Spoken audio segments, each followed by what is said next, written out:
ఏపీలో స్త్రీ శక్తి పథకం కింద ఉచిత బస్సు ప్రయాణంపై మహిళలు ఆనందం వ్యక్తం చేస్తున్నారు. చదువుకునే వారికి, పేదలకు ఎంతో ఉపయోగంగా ఉంటుందంటున్నారు. ఇక ఉద్యోగుల జీతాలు పెంచాలని, రైతులకు మరింత మేలు చేయాలని ప్రభుత్వాన్ని కోరుతూ ఉన్నారు. పూర్తి సమాచారాన్ని మా ప్రతినిధి శివశంకర్ అందిస్తారు. రాష్ట్రంలో స్త్రీ శక్తి పథకం కింద మహిళలందరికీ కూడా ఉచిత బస్సు ప్రయాణం కల్పిస్తోంది కూటమి ప్రభుత్వం. ఈ క్రమంలో మహిళలు బస్సులో ప్రయాణిస్తున్న మహిళలతో మాట్లాడే ప్రయత్నించేద్దాం. వారు ఏ విధంగా ఫీల్, ఎందుకంటే ఇన్ని రోజులు కూడా డబ్బులు ఇచ్చి టికెట్ తీసుకునేవారు. ఈ రోజు నుంచి కూడా కేవలం ఆధార్ కార్డు, ఏదైనా గుర్తింపు కార్డు చూపించి టికెట్ తీసుకుని ప్రయాణం చేసే వెసులుబాటు అయితే ప్రభుత్వం కల్పిస్తుంది. సార్, వాళ్ళతో మాట్లాడే ప్రయత్నించేద్దాం. ఏమన్నా టికెట్ తీసుకున్నారా? తీసుకున్నాం సార్. ఫ్రీయేనా? ఫ్రీయే సార్. ఎలా అనిపిస్తుంది? ఇన్ని రోజుల నుంచి డబ్బులు ఇచ్చి ప్రయాణం చేశారు, ఇప్పుడు ఫ్రీగా ఉంటుంది, ఎలా ఉంది?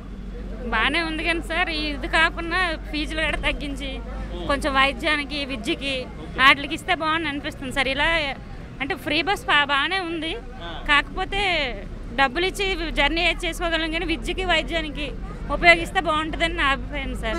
శాలరీస్ అవి పెంచితే కొంచెం బాగుంటుందని సార్ పోలీస్ డిపార్ట్మెంట్కి. మీకు ఎలా అనిపిస్తుందమ్మా? చాలా హ్యాపీగా ఉంది సార్. హ్యాపీగా ఉందా? చాలా బాగుంది స్కీమ్ కూడా. మేడం గారు అన్నట్టు ఫీజులు అవి కొంచెం తగ్గిస్తే బాగుంటుంది. మహిళలకు ఉపయోగపడుతుందా? ఉపయోగపడుతుంది సార్. అమ్మ, ఎలా ఉంది ఫ్రీ బస్సు? బాగుంది. ఇన్ని రోజులు డబ్బులు ఇచ్చావు, ఇప్పుడు ఫ్రీగా వెళ్తాను, ఎలా అనిపిస్తుంది? బాగానే ఉన్నదండి. పొలంలో మాత్రం రేట్లు మాత్రం రైతులకి సప్లై లేదు, మరి ఇంకేటి చెప్తాము. అది కూడా ఇస్తే బాగుంటుంది. రైతులకి సప్లై లేదు ఉంది, కిండ్లు రాలేదు, మన ఎలాంటివి ఏం లేవు కదా.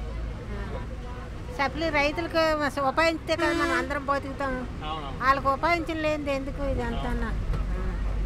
సో అదేవిధంగా మరికొంతమంది మహిళలతో మాట్లాడే ప్రయత్నం చేద్దాం. చెప్పండి అమ్మ, మీకు ఎలా అనిపిస్తుంది? చాలా బాగా అనిపిస్తుంది సార్. మధ్యవర్తి కుటుంబం వాళ్ళకి చాలా బాగుంది, హ్యాపీగా ఇప్పుడు మహిళలందరికీ ఉపయోగపడుతుందా ఈ పథకం? ఉపయోగపడుతుంది. చాలా మంది ఉన్నారు, పేదవాళ్ళు ఉంటారు, అందరూ ఎక్కడికైనా వెళ్ళవలసి ఉంటే వెళ్ళలేరు కదా. ఒక కుటుంబంలో ఉన్న వాళ్ళు చాలా హెల్ప్ఫుల్గా ఉంది.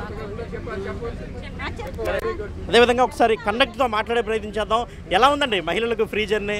ఫ్రీ జర్నీ బాగానే ఉందండి ప్రస్తుతానికి అయితే. మరి అందరూ కూడా స్టేట్ అంతా ఒకే లెవెల్ అందరూ ఆధార పట్టుకుని కండక్టర్ని, డ్రైవర్లు ఇబ్బంది పెట్టకుండా, తగులు లేకుండా అయిపోతే మాకు హ్యాపీ. అది అంటే ప్రభుత్వం మీకు, అంటే మీ డిపార్ట్మెంట్ కావచ్చు, ఎలాంటి ఇన్స్ట్రక్షన్స్ ఇచ్చింది మీకు ఈ ఫ్రీ బస్ సంబంధించి? ఫ్రీ బస్ సంబంధించి ఎవరికి ఇబ్బంది లేకుండా అందరినీ స్వేచ్ఛగా తీసుకెళ్ళిపోయి ఆధార్ కార్డు చూసి అందరికీ వివాదాలు లేకుండా చూడమంది అనుకోండి, వివాదాలు లేకుండా. సో ఇది మహిళలందరూ కూడా చాలా ఆనందంగా ఫీల్ అవుతున్నటువంటి పరిస్థితి ఉంది. అదేవిధంగా మిగతా రంగాల్లో కూడా ప్రభుత్వం చొరవ చూపాలని మహిళలందరూ కోరుకుంటున్నారు. కెమెరామెన్ హరీష్తో శివశంకర్, బిగ్ టీవీ, విజయనగరం.